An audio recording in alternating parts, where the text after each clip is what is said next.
politique par la Constitution. Est-il nécessaire pour la Cour constitutionnelle de créer la chambre d'appel? En effet, le professeur Iboula Tchachila souligne que le double degré de juridiction est une faculté reconnue par la loi à une personne de saisir une juridiction supérieure lorsqu'elle estime que le premier arrêt ne lui a pas apporté satisfaction. De plus, le professeur Luzolo Bambilesa explique dans son manuel de procédure pénale que les décisions de justice peuvent être entachées d'erreurs, d'injustice, voire d'insuffisance. Voilà pourquoi la réforme en appel est importante pour permettre aux juges des seconds degrés de faire preuve de plus de zèle et de conscience professionnelle. En outre, le principe de double degré de juridiction implique la présence inévitable d'un recours, soit pour analyser l'affaire totalement, soit partiellement. Voilà pourquoi le professeur Minga Chang a tant raison d'affirmer que l'exigence de la matérialisation d'un procès équitable se prolonge tout autant au niveau de l'exercice de voie de recours. Fin des citations.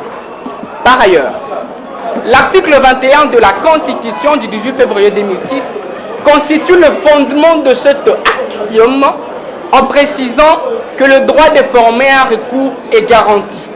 De surcroît, l'article 61, alinéa 5 de la Constitution renchérit en précisant que dans aucun cas, et même lorsque l'état de siège ou l'état d'urgence aurait été proclamé conformément à l'article 85 de la Constitution, il ne peut en aucun cas déroger aux droits fondamentaux, parmi lesquels se trouve effectivement le droit des recours.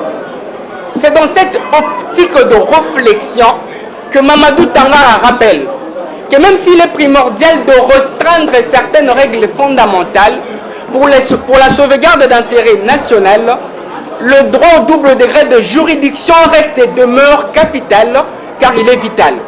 Pourtant, l'article 168 de la Constitution dispose que les arrêts de la Cour sont inattaquables. Monsieur le Président du jury, c'est cela même le cœur de notre propos, et vous l'aurez compris.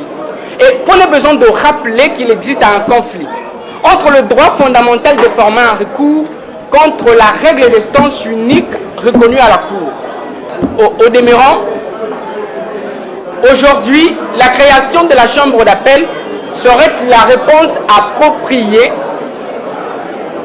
pour permettre l'effectivité de ce droit de recours.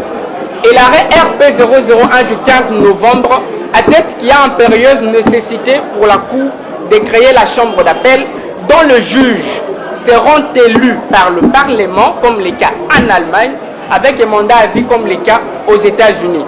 Il faudra, avant de finir, rappeler que bien que le président de la République soit impertinemment appelé Moukwa Tombolo, Mwamai Mukishi, il convient de supprimer le privilège de juridiction car il ne s'agit pas d'un avantage. Mais comment un privilège, comment on peut parler du privilège alors qu'il a pour but d'enfoncer, de restreindre le droit fondamental?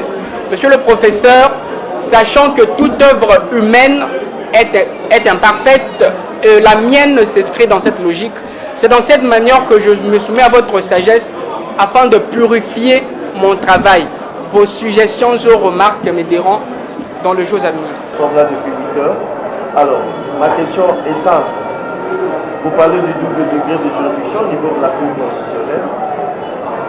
Les éléments avancés me semble-t-il très pertinents, mais comment ça doit se faire concrètement?